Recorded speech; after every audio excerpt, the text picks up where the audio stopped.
Good afternoon, ladies and gentlemen. You have tuned in to the Rebel News live stream. I'm David Menzies, and my lovely co-host, as always, on a Tuesday and a Thursday is Sheila, the she-devil Gunn Reid. And, of course, as you know, we do the Tuesday and Thursday shift. The big boss man, Ezra Levent, he's here Monday, Wednesday, and Friday. So, without further ado, how are you doing up in northern Alberta, Sheila? That name is sticking, isn't it? It's going to stick to me like glue. I'm just going to be the she-devil now, aren't I? Aren't I? I think it's a great name. There's some alliteration there. And, because we were talking about, too, how your name, we were talking about the Karen phenomena. And I believe I think Mr. Producer put up a graphic that since November 2019, no girl born in America was named Karen, which is absolutely staggering. And Sheila has some baggage, but only in the continent of Australia, I believe, where it's sort of used as like, I guess what would be like chick or babe or something like that. I think it's more like broad. Broad. Like, yeah. These classic names for women that aren't said anymore. Yeah, I think it's more like broad, like a little low rent, kind of mouthy. I think that's what it is. Anyway. I wonder what the origin of the word broad is. Right? I don't know. That's something I'll Google off there. The name Karen is just another thing that 2020 killed. Isn't it? And it's funny, do you know, Sheila, I was told this, I haven't visited any of them, but there are evidently Karen support groups where some of the Karens are moved to tears. If I was a Karen, I would embrace it. I would have fun with it, right? I can't believe people can be that sensitive. Of course, I've got a name, David, that, a lot of people revere in terms of the David and Goliath situation. Although I think there's a lot of people cheering Goliath on these days. Yeah, maybe. I was going to say, does that make me Goliath? Am I Goliath? Anyway, before we get completely off the rails, before Andrew barges into the studio and puts us off topic with some sort of rest or something like that, let's tell everybody exactly what we're doing here. You alluded to the fact that you and I host Tuesdays and Thursdays. Ezra hosts Monday, Wednesday, Friday. Interestingly enough, CBC actually stopped their local news coverage during the pandemic, violating their CRTC license. But the thing is, nobody actually noticed that they didn't have local evening news because I think it's fewer than 350,000 people across the country of nearly 38 million people watch CBC's 6 o'clock dinner hour broadcast. But the reason I bring that up is while the mainstream media takes money from Justin Trudeau to produce news that nobody wants to watch, that is when they're producing it at all, in the case of CBC, we decided to expand our coverage during the pandemic while CBC reduced theirs, because people actually watch us and they care about what we have to say. And frankly, we care about their input too, which is why we expanded the live stream from 1 day a week on Friday to 5 full weekdays, because it gives David and I a chance to interact with each other. David's in Toronto. I'm out here where the prairies crash into the boreal forest. And it gives us a chance to interact with each other, which is fun because we're not just colleagues. I think we're very dear friends, but it also gives our viewers a chance to interact with each other. Unlike what happens on mainstream media outlets, we actually leave the comments on so you guys can talk to each other. And more importantly, maybe talk to us. You can do something called a super chat. Just click the little $sign at the bottom of the screen. On the bottom of the live chat. You can throw some money in there, donate to help us keep going here at Rebel News, and it'll highlight your comment to everybody. It'll pin it to the top of the screen, and the guys in studio, Mr. Producer actually has the day off, so we've got a couple of other of our colleagues filling in, very competent young men, and they're going to help us out. Did you say incompetent? Very competent young men working very hard to make us work to make us look very good. They'll send it to us and we'll read it on air. And again, CBC decided there should be no local news and they turn off their comments. We're trying to do the opposite here, including not taking your money unwillingly from you. If you'd like to donate to us, now's your chance to keep us going. You know, Sheila, you raise a fascinating point about how CBC has scaled back. Does that mean, my friend, that they have returned some of that $1.5 billion annual stipend to the federal treasury? Seriously, if they've cut back their services 30%, shouldn't that be going back into general revenues now? Because they're not using it, or what are they doing? Ordering Uber Eats to pick up Starbucks lattes with the extra dough? I mean, that's outrageous. And why is it, too? You mentioned, too, the disabling of the comments. How could you be so selfish, so entitled as to take taxpayer money, Sheila, but we don't want to hear what the taxpayers have to say? You might say something nasty, and that might offend one of our reporters. That is unbelievable that they disable that module, Sheila. They want your money, but they don't want to hear from you. Yeah. That's what it's like over at the CBC. I wrote a story on how the CBC violated their CRTC license by cutting their local news coverage. And it seems to me the only people that noticed were in PEI, because that's literally the only local news. The rest of Canada didn't notice. And it was the first time that I had heard, because I guess I try to pay attention, but I just don't care, that they had canceled Power in Politics. So that's like their flagship politics show. They canceled that during the pandemic. Who knew? We gave Rosie Barton a paid holiday for 2 months, and literally no one knew or cared. That's the CBC for you.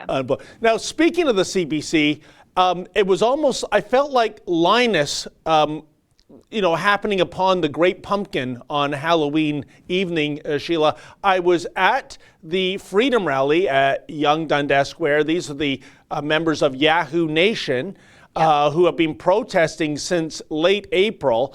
Many of the same people, by the way. Normally they're at Queen's Park. Most of them were at Yonge Dundas on Saturday, like they were last Saturday. And by the way, since it's been more than half a year of protesting, in theory, we should all be dead right now, I think. But we're not. We're all alive. And lo and behold, I did see a CBC cameraman and reporter briefly. They'll probably say more than a dozen people showed up, when in fact it was several hundred, and they marched down Yonge Street. But they were there and gone within minutes. But, that's how CBC rolls when it comes to covering a narrative they don't particularly like. In any event, we have a little teaser of the Freedom Rally. We will have the entire report go up, I believe, Wednesday or Thursday. But in the meantime, check this out. To quote that immortal philosopher Dee Snider of Twisted Sister, they're not going to take it anymore. And I'm talking about members of Yahoo Nation. They're in downtown Toronto. They are marching through the streets of downtown. And hey, listen, the police, they're not handing out tickets like Premier Ford threatened was going to happen. No, they're escorting them. So a great day for freedom of assembly. Now, folks, this is just a brief teaser about the main video that we're going to put together. We had so many passionate people come on. We had, Maxime Bernier weighed in on this. First of all, I must admit that the second wave is here right now. We have a second wave, but it is more socialism in our country. That's the second wave. Of course, Chris Guy and the lovely Miss Jenny. Well, we've been saying that they're going to do this since basically April, before they even finished our first lockdown. We already knew that as soon as flu season hit and the weather changed, they were going to start talking about a second wave and a second lockdown. And we know, just like the first one, it has nothing to do with our safety. It's all about control. Do you have any words to say about these hints that the economy is going to be further shut down like it was in March? Stock up, be ready, and keep fighting. It's all going to come to you in the days ahead once we get it edited. So thanks for tuning in, and keep it tuned to Rebel News for the other side of the story. Sir, you said off camera the mainstream media isn't getting the truth out there. I actually saw the CBC here today. It was kind of like seeing the Great Pumpkin. Why do you think the mainstream media narrative isn't as truthful as it should be? Well, because they're funded by the government, right? They're getting all their money from the government. You either got to do what the government tells you, or you're going to lose your position and your job. So we all know that how it works. Like, what did they get? $600 million from Trudeau within the last couple of years? Well, that's just the newspapers. For CBC, it's $1.5 billion. There's the magazine fund. So I guess it's a matter of don't bite the hand that feeds. Quite right.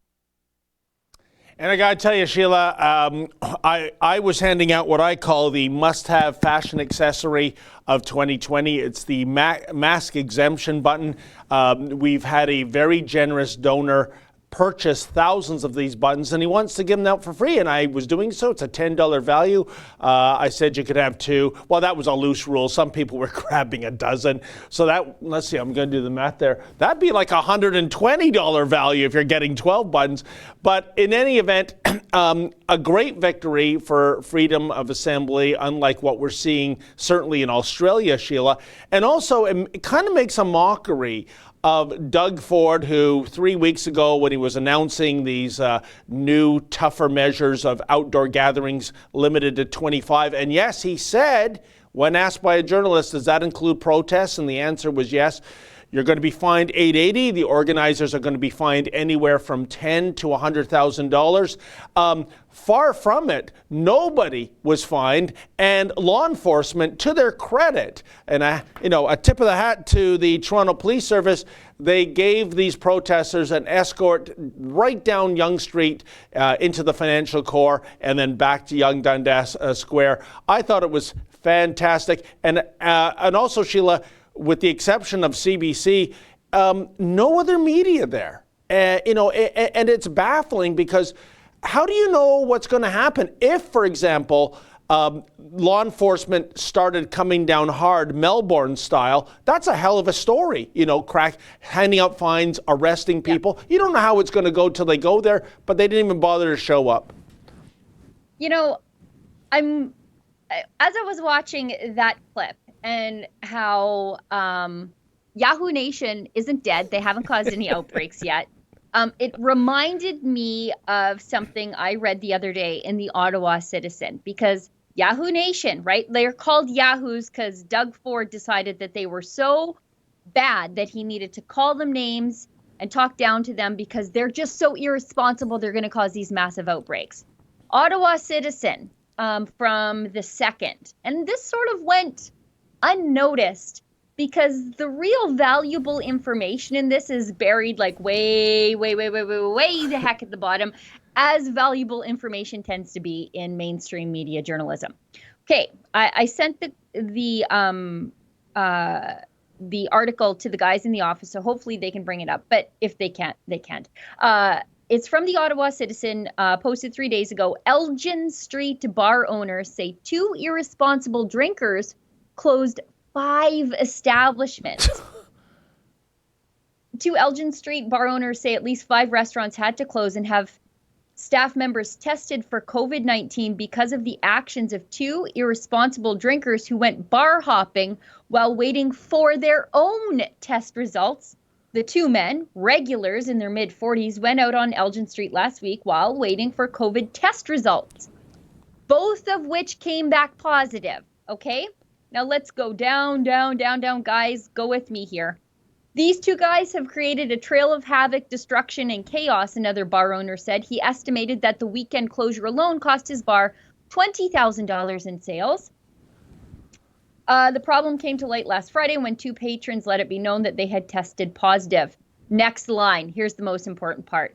Eventually, one of those men, a public servant, as in government worker, admitted he had been tested Tuesday for COVID-19 after being told that he'd come in close contact with someone who had tested positive.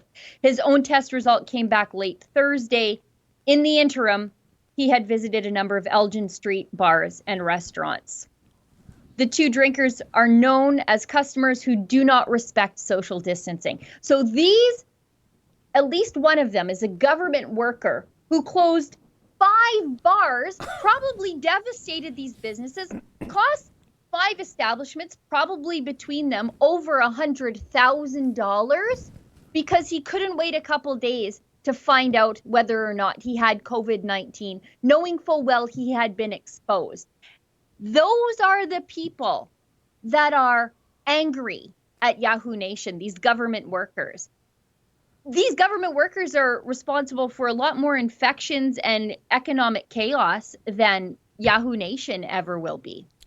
Wow, Sheila, what a catch. And by the way, if I was the editor of the Ottawa Citizen, I'm putting that on the front page. I'm not that should burying have been the it. headline. Yeah. The headline should have been Bureaucrat causes 5 business closures because he couldn't wait for his COVID-19 testing to come back. Well, it makes a mockery of the most ridiculous phrase of 2020, which is we're all in this together. Except when we're not, except when we're in a position of power. So right now we're hearing the narrative, don't gather for Thanksgiving, right? That's dangerous. But what do you want to bet? That the Fords and the Tories and the Trudeaus, they're going to be having Thanksgiving dinner. No, I have no doubt about it, because we saw this during Easter, didn't we, Sheila? Don't go to the cottage. Hey, Mr. Premier, where are you off to? To the cottage? I mean, it's crazy. And it's this idea, Sheila, of do as I say, not as I do. And and then we have, you see, there you go, Dr. Theresa Tam.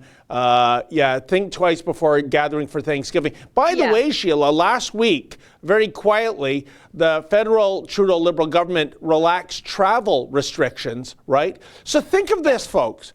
Getting together on the weekend for Thanksgiving with Aunt May and Uncle Ben.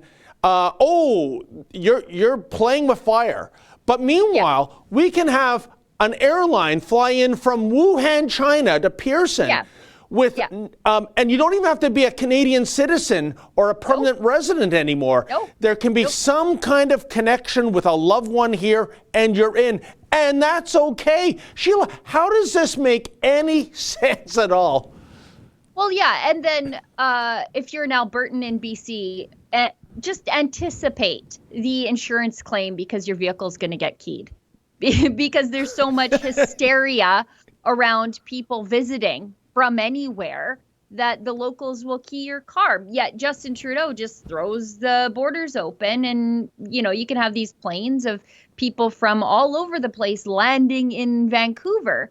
But if you're an Albertan in Golden, your truck's going to get keyed. Someone just asked somebody just asked in the live chat, not even a super chat, but I just think it's pretty funny. Did Sheila just pronounce public servant as public serpent? Because that's a great Freudian slip, and maybe I did, and it is. It's, accurate. Oh, boy. There's a Freudian slip and perhaps a slogan to put on a T-shirt, Sheila? Yeah. And it's crazy. Like, you have certain sectors such as the food service industry, the fitness clubs. They're hanging on, by their fingernails. And there's all this talk about yet another big shutdown for this so-called second wave. You've got Toronto's medical officer of health, Eileen Davila, saying that this is how we should go. And again, Sheila, I think the cure for this Wuhan virus is far worse than the curse. Again, the likes of Davila, they aren't going to suffer. She keeps her 6-figure job with the city of Toronto, telling people to close down. But meanwhile, people who have invested their entire livelihood into a little mom and pop restaurant, hey, we're doing this for your own safety. It is despicable. I really hope we don't go back to a March-style closure of the economy. But those are the hints right now, Sheila. I don't know. Doug Ford was hinting that he might, and then he's hinting that he's not. I wish Jason Kenney would just talk some sense to that man. I don't think, and don't think I'm saying this because I'm a conservative or because I'm a Jason Kenney cheerleader. He gets criticism of me when he absolutely deserves it. However, he has handled this probably better than any other premier in this country right now. He didn't move to lockdowns. He didn't call people names. He actually wanted an investigation, and I think there still is one happening, when he saw that sheriffs at the Alberta legislature were arresting people who were protesting, but also social distancing. To see just the two conservative premiers, just the difference in how they've handled this outbreak, it's pretty stark.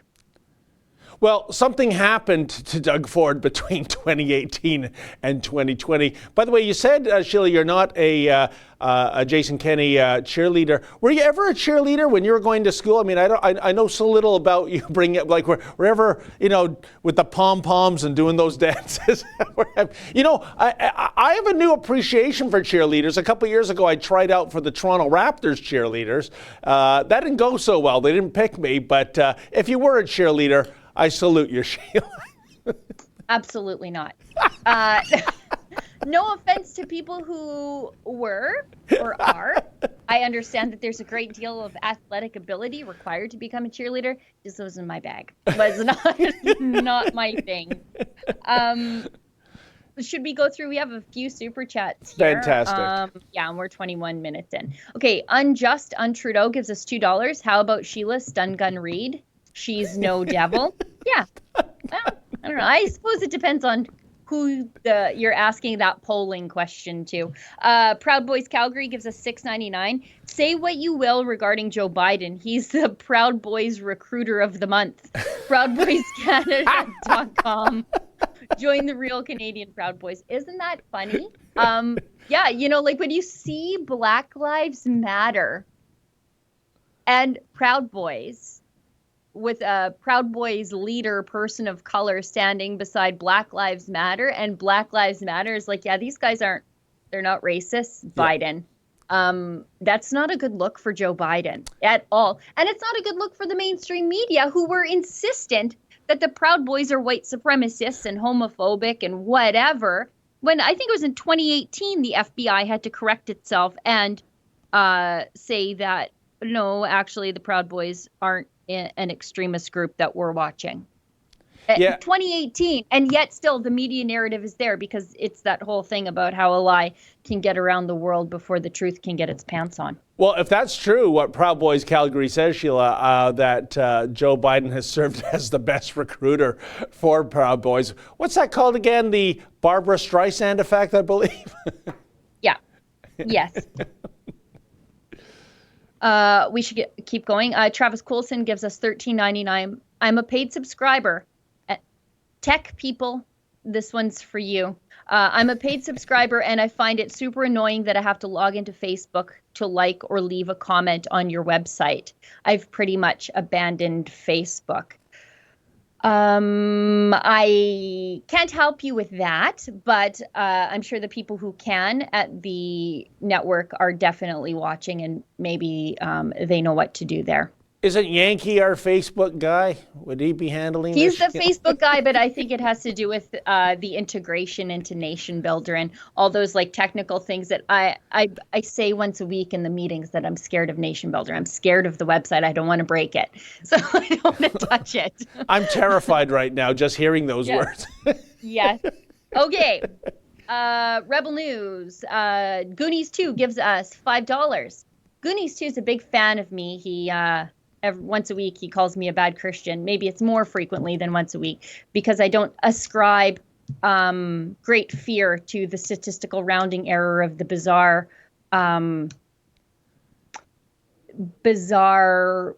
almost uncontractable illness of Miss C and Miss A, so that those are a multi-system inflammatory syndrome in children is C, and multi-system inflammatory system A is in adults.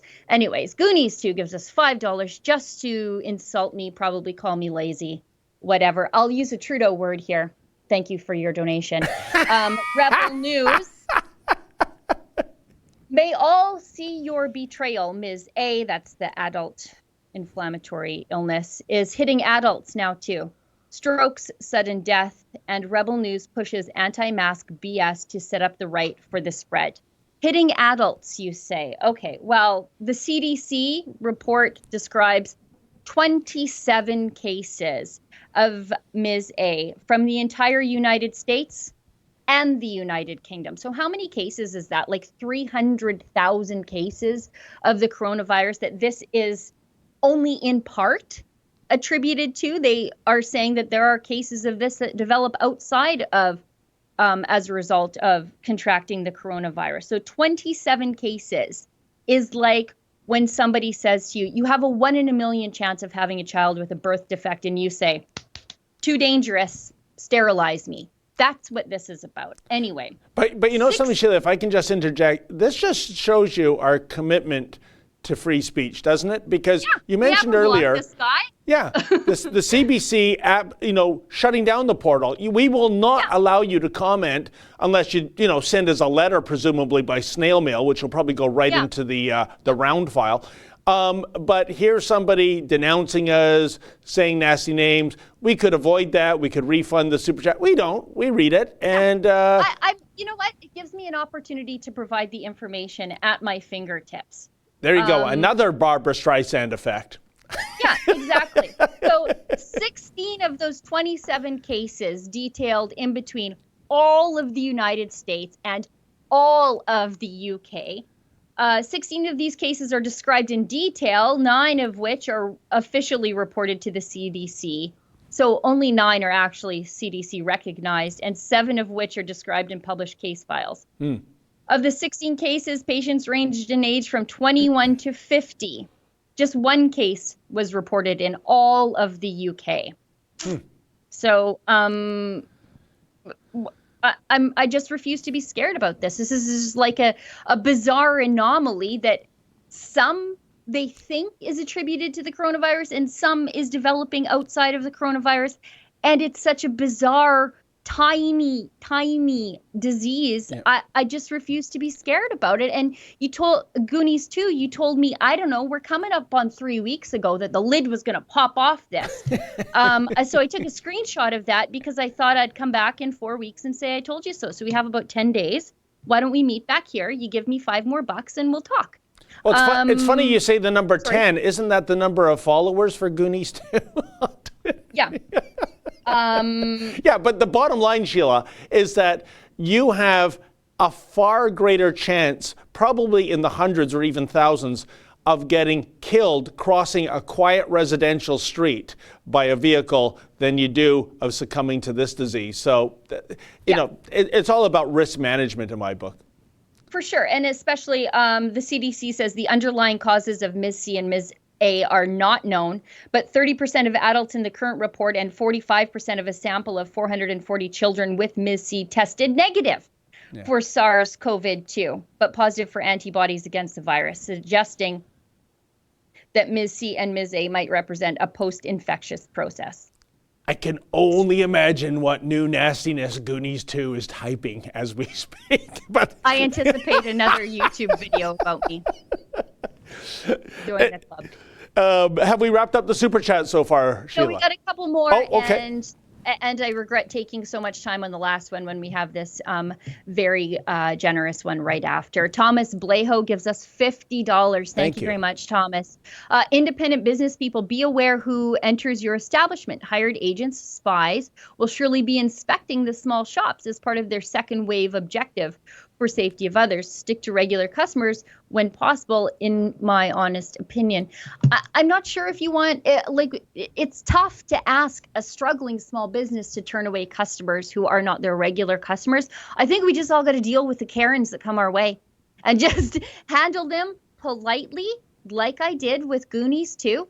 Give just the facts, ma'am, and, be a happy warrior. Whether these people are hired agents or just your local cranks, they're going to tell on you. And we just have to be prepared for that kind of stuff, I think. A Sathi gives us $5.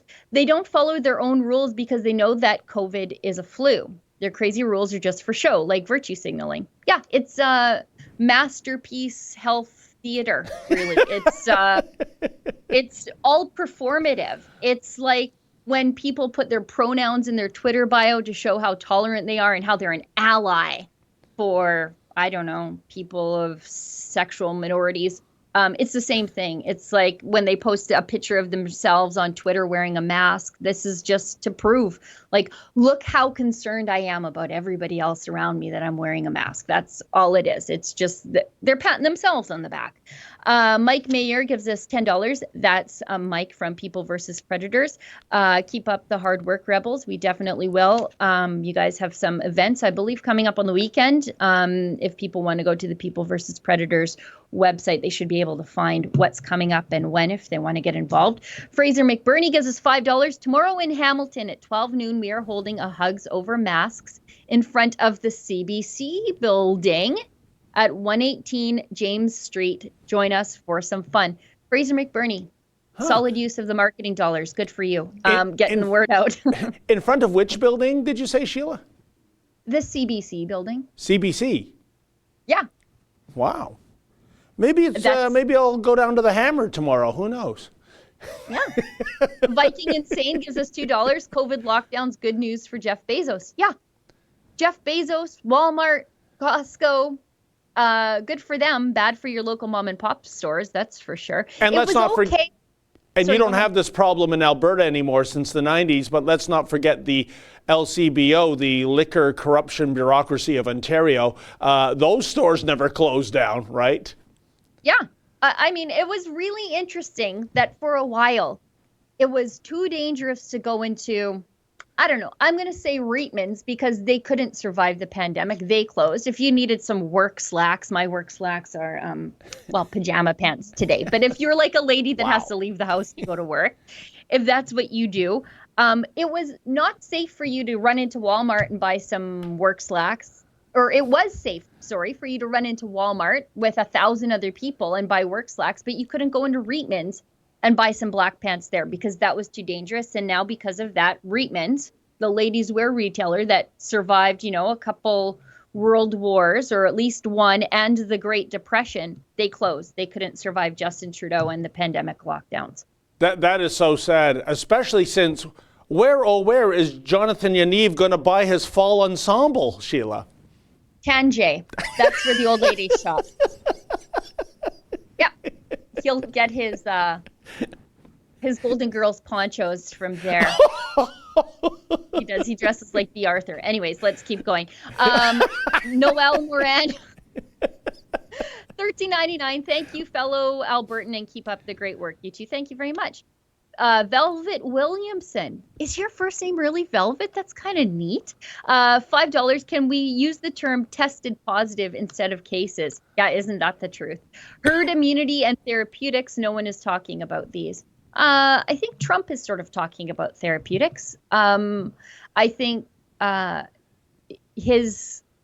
it seems miraculous, but it's not. It's a marvel of modern science and medicine. Yeah. Trump's quick turnaround for a man at his age. And I think that has to do with the experimental drugs that are being brought to market, and Trump, to his credit, not scared to try them. Yeah. Like, if he wants, the American public to use them to, in some cases, save their own lives when they're older people who have underlying health conditions, Trump tried them. Yep.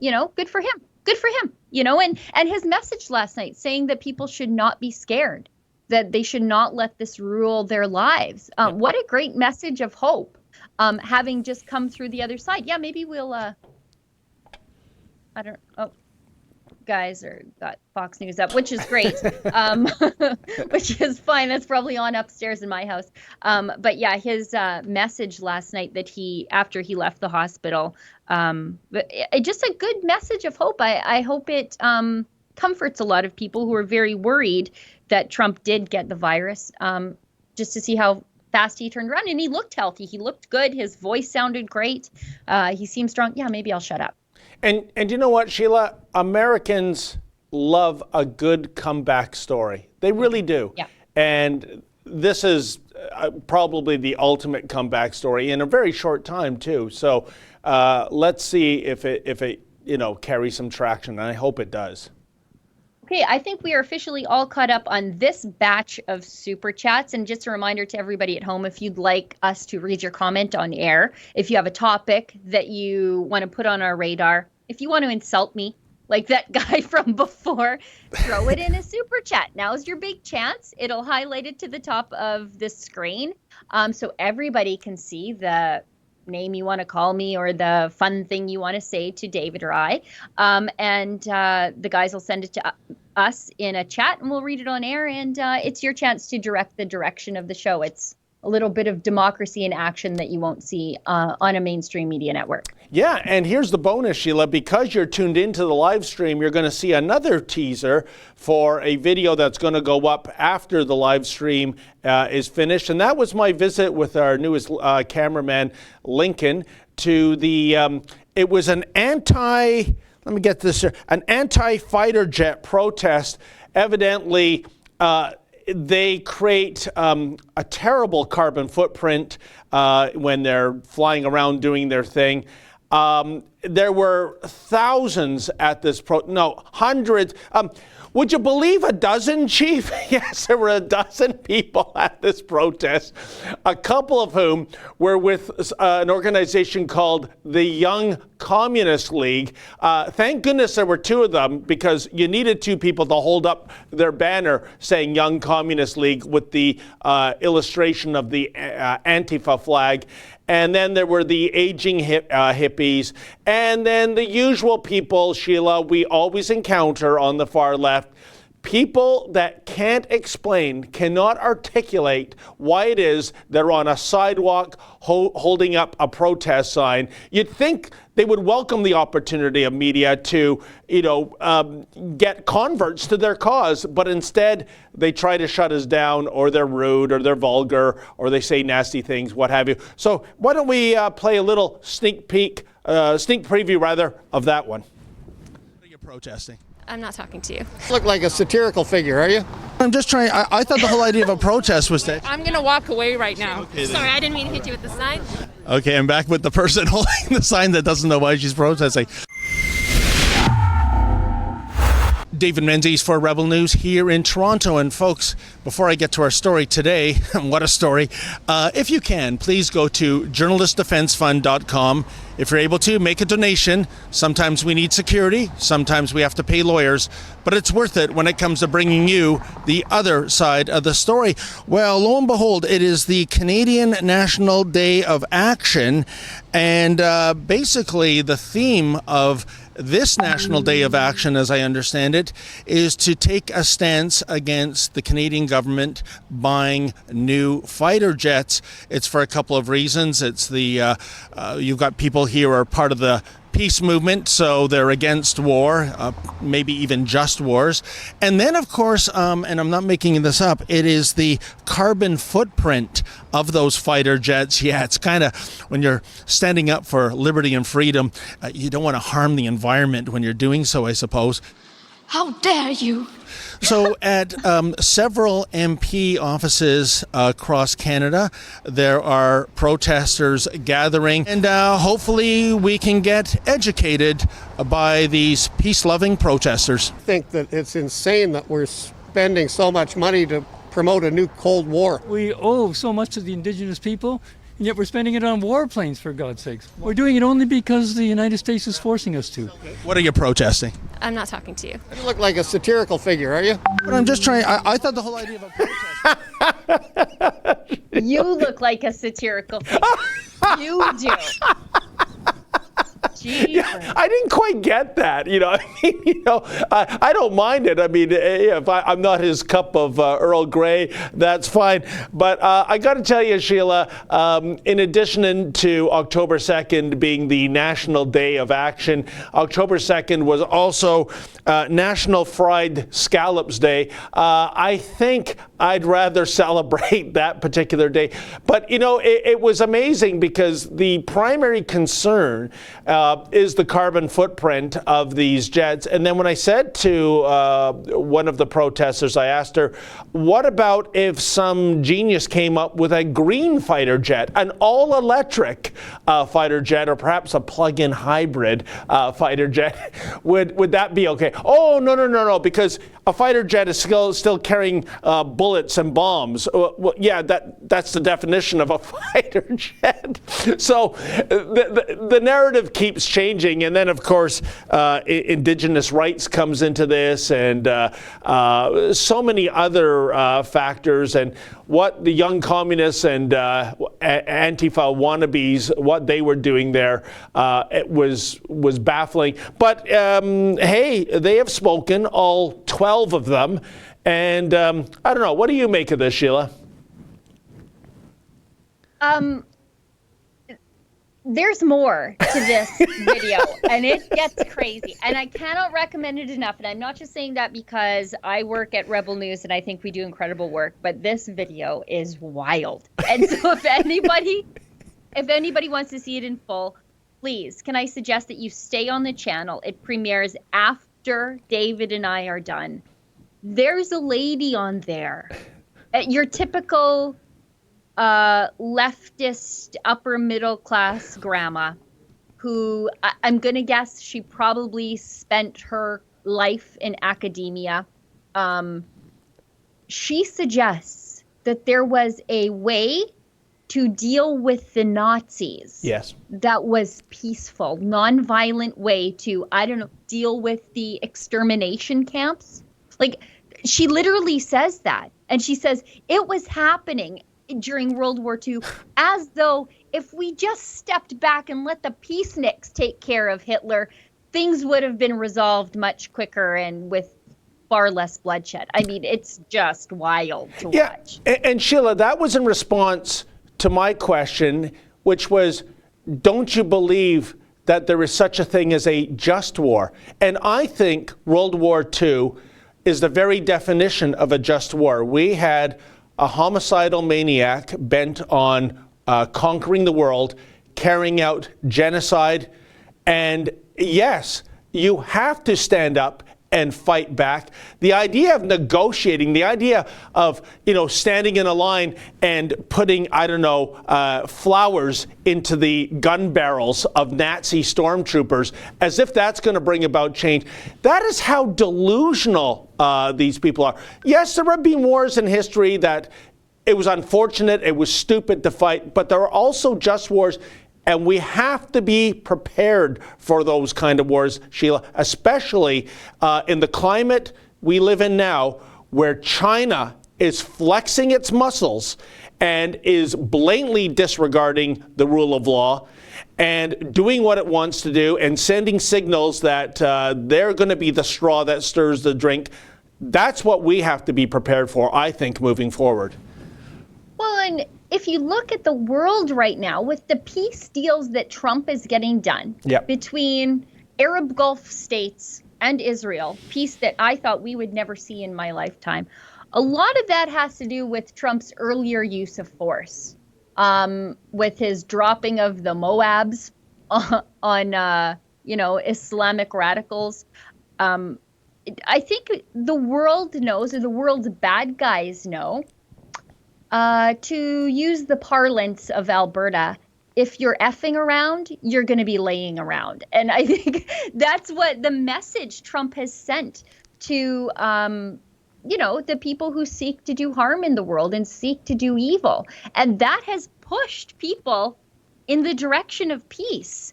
And it's acted as a deterrent for those radicals. I mean, Trump ended ISIS. Trump did that. And Sheila, I think Trump has been incredibly restrained in his use of force. In January, he took out Soleimani, right? The scholar, as the left likes to call him, right? Austere scholar, But to bargain. It's almost like walk softly and carry a big stick, isn't it? Yeah, I mean, it's Ronald Reagan's peace through power. In just another time. We should get to some of these super chats because they're starting to pile up. But yes, everybody, please. That video is crazy. And David, so good natured, because the people are like, they're not exactly happy to see you. They don't want to talk to you, and you see the humor in it. How ridiculous it is that they're down there protesting. I guess defense defense. Yeah. I mean, like, it's very strange. And Sheila, we were the only media there. Not even their pinko friends at the Star or the CBC were there to cover them. You'd think they'd embrace an opportunity. We've got, what, over 1.3 million YouTube subscribers. Why not calmly explain their point of view? I'm giving them the mic to do so, and instead, well, you saw a sample of what happened. Because the idea of protesting fighter jets because of climate change is, I think, a bridge too far for even the socialists at the Star. Like, how do you make that sound any better? You can't. Okay, let's get to these super chats. Viking Insane gives us $2. I guess my body, my choice won't apply to vaccines. Isn't that the truth? Hillary Waugh gives us $2. Nygaard, Kanjay, Aliyah are closed down too, all over. Although I'm not exactly upset to see Nygaard closing, given that Peter Nygaard is accused of being the Canadian Jeffrey Epstein.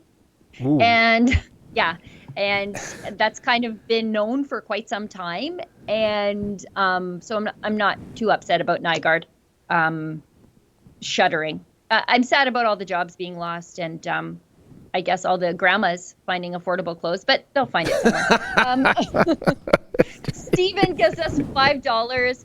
Speaking of Dee Snider, he publicly disavowed the use of that song in anti-mask protests. I did not know that. That was a month or two ago. That's true, yes.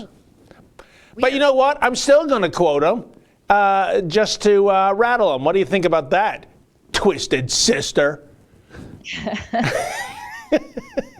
LD gives us $3 and sends us a thumbs up emoji. I think that's a pear. Maybe it's an avocado. I'm not quite sure. Vito Anthony D, a little NFL action, David and Sheila. How about them Buffalo Bills from the frozen tundra of Orchard Park, New York? I am not an NFL person, and I can't. I can't. There's too much social justice. They don't know their audience. I'm over it. I just tune it right out. Well, I'm not a fan of the Buffalo Bills, even though geographically they are the closest NFL team to Toronto. But Sheila, the Buffalo Bills really are, if there was a Charlie Brown of football that keeps missing the kick, right? That keeps coming so close. I mean, in the 90s, for goodness sakes, it's an incredible achievement, and you'll probably never see it again. Going to the Super Bowl 4 times in a row and losing all 4 times. The Buffalo Bills are also the team that when there is ever a crucial video replay, like the Music City Miracle that goes to, video replay, the Buffalo Bills will lose that replay. They always come so close. They're 4-0 now. Who knows how good a season it's going to be, but you mark my words, once again to the playoffs, there's going to be some bizarre screwball play that has to go to video review, and they're eliminated. That is the story of the Buffalo Bills. It looks like I missed a couple of super chats, and then Sheila does not care at all. No, I don't. Well, at least they have a nickname, unlike your football team, the Edmonton Football Club now. We're the Double E's or something. I just don't care anymore. Double E's. Well, there's a joke. There's a punchline just waiting to be hit out of the ballpark there, but I ain't touching it. David, we don't have an HR department, but we could probably create one if you make that joke, so please don't. Okay, Dexter Douglas gives us $6.99, says, oh, that's nice. Sheila's incredibly intelligent and gorgeous. I guess David's okay too. Yeah, David's fine. Thank you. Martin Sable gives us $5, sent $10, but chat must have vanished. Martin, I sent you a note in the live chat that if you could send that, put it back in the live chat and tag me, I'll make sure that we find it and read it on air. Vito Anthony D. Okay, that's the one that we forgot. We found it again. Martin Sable gives us $5. I wonder if Ford Deco Label Company plans to shut if Ontario shuts down. Sheila always looks incredible. Oh, thank you. I wonder how many in PC Caucus actually like Doug. You know what? I say no, Deco Labels won't shut down, Sheila, because If anyone's doing well during this pandemic, it's people making stickers and signs, to order us to stay 2 meters apart and wear a face mask, and do this when you have to cough, and so on and so forth. So I would assume that people that have invested in signage companies, they're probably doing quite jolly right now. Wouldn't you say, Sheila? Yeah.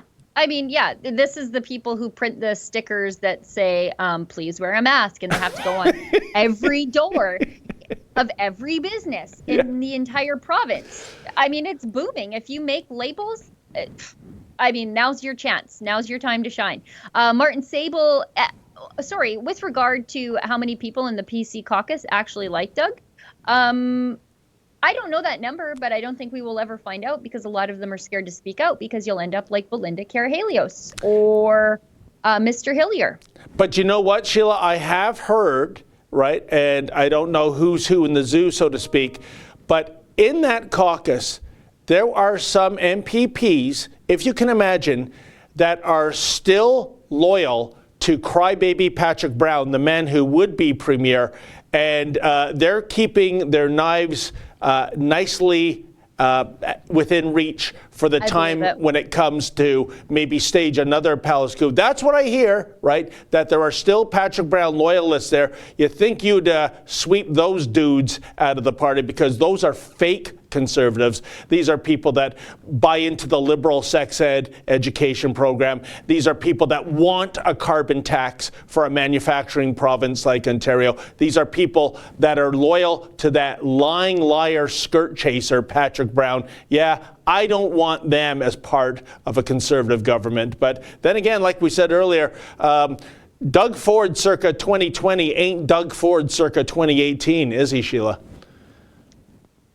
Public serpents indeed. These people, they're lying in wait for their chance, right? And they as soon as something happened to Patrick Brown, they latched onto Doug Ford, and when something happens to Doug Ford, they'll latch back onto the next guy, because they don't actually have an ideology that isn't power. That's all they care about, is power. Well power, said.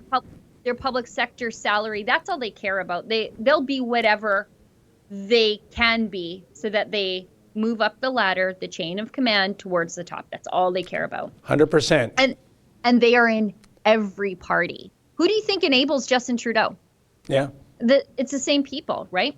Martin Sable gives us $5, says, when trust fund baby Justin Trudeau claims he loves the dictatorship of China, I'm sure he would not love it unless he was not one living in a castle. Yeah, socialism and communism, it's never for the communist or the socialist. It's always for the people. Yeah, it's funny, Sheila, have you ever noticed that when it comes to the formal name of a country, those countries that have either of these two words in their formal name, democratic or people's, are the biggest dictatorships on the planet. Yeah, it's so Orwellian. The People's Republic.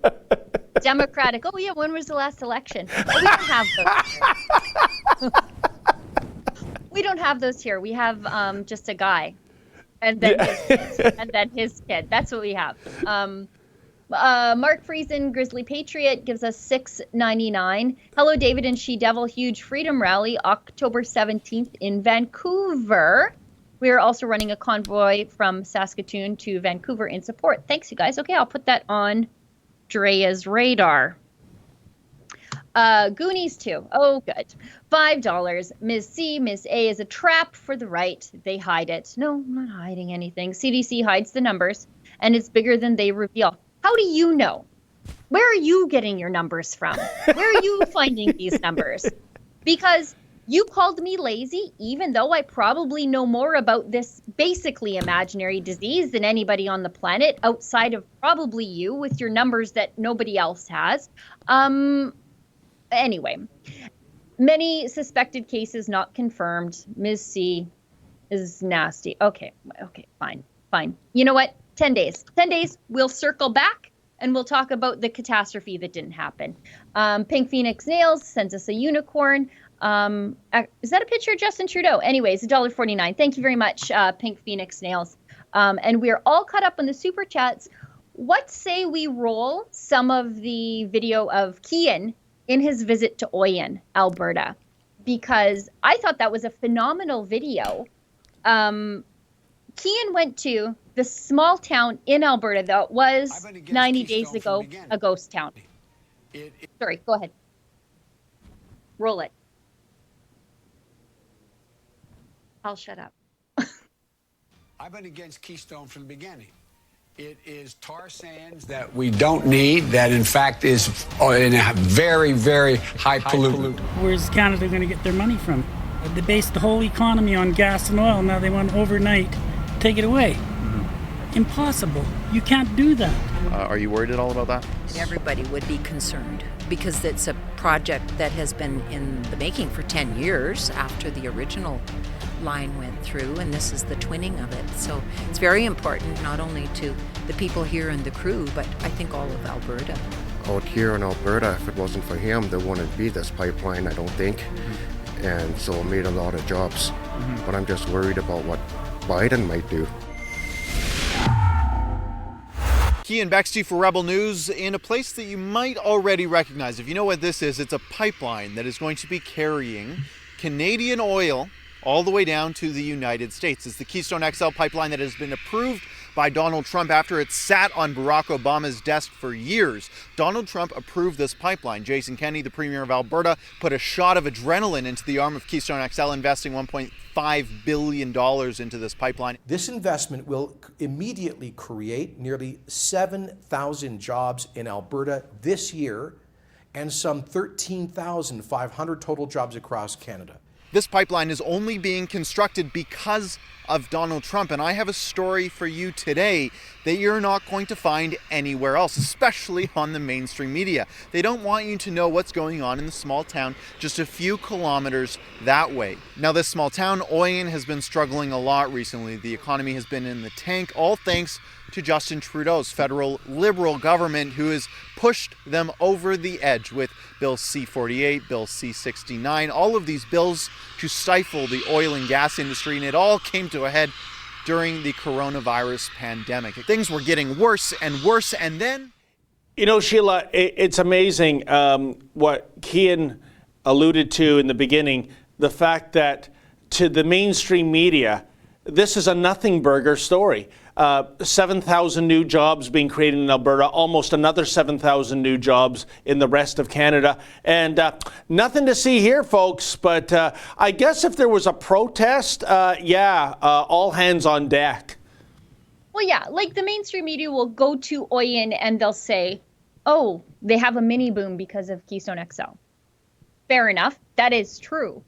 But they don't dig that one level deeper where they show who the boom can be attributed to. It's Donald Trump. Yeah. Donald Trump created these jobs in Oyen, in Alberta. They did it with the help of Jason Kenney through that, $1.5 billion jumpstart investment subsidy. But, this isn't Justin Trudeau's doing. If Justin Trudeau could stop this, he would. He would absolutely listen to Gerald Butts and stop this. Furthermore, Rachel Notley campaigned on abandoning Keystone XL. She said it wasn't worth fighting for. Oh. Well, I think Oyen's worth fighting for. I think 7,000 Alberta jobs, when we need them the most, that was worth fighting for. Rachel Notley said she was on the same side as Hillary Clinton on Keystone XL. That's why the people in Oyen love Donald Trump. They're walking around in Oyen wearing Trump hats because Trump saved their town. Sheila, how much damage did Rachel Notley do to the province of Alberta in her 4 years in office? I mean, have you ever been able to quantify that? Hundreds of thousands of jobs lost. I think 5, possibly 6. I lost track after, a half a dozen credit downgrades. I mean, just abandoning places like Oyen, saying your jobs aren't worth fighting for, and then proactively killing the jobs in other communities like our coal communities, saying we're phasing out coal. Sorry, but your town is going to shutter. The cheap clean burning Alberta coal. I mean, towns like Forestburg, Wabamun, basically all of Parkland County. She just said, not only are we abandoning your jobs, we're systematically killing them. That's what she did. Let me tell you one thing about Keystone XL, and I know we're getting close to the end of the hour. Rachel Notley was so against Keystone XL that one of her first jobs as premier was to recall Alberta's envoy to Washington, Rob Merrifield. He was an MP under Stephen Harper. He was appointed before to go and make the case to a government in Washington who really wasn't interested in doing business with Canada, especially with regard to oil. But he was there to make the case for Alberta, for our oil. The first thing Notley did was recall Rob Merrifield because it was his main job to get Keystone XL done. She called him back and then fired him. You know, Sheila, call me crazy, call me reckless, call me off the rails, but wouldn't you think that the Premier of Alberta would want to be doing things that would improve the well-being of Alberta and Albertans as opposed to the opposite? You would think, but these are NDPers, and we're seeing this play out right now in Saskatchewan. Yeah. Saskatchewan, I think they're getting about 2,000 jobs because of Keystone XL, and a lot of that is in steel and pipe manufacturing, but still much needed jobs. By the way, those are union jobs. So that should be the NDP wheelhouse, union jobs, right? Well, they have candidates out there right now who are openly against Keystone XL. The world doesn't need more tar sands. The second you say tar sands, I know which side of the battle lines you're on.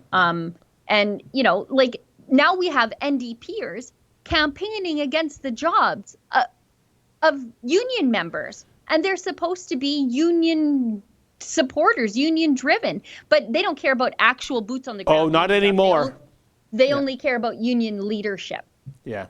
Exactly. And well, Sheila, we're coming up. Oh, we're actually past one, but we have a couple more super chats. So please read those, my friend, and we'll wrap it up.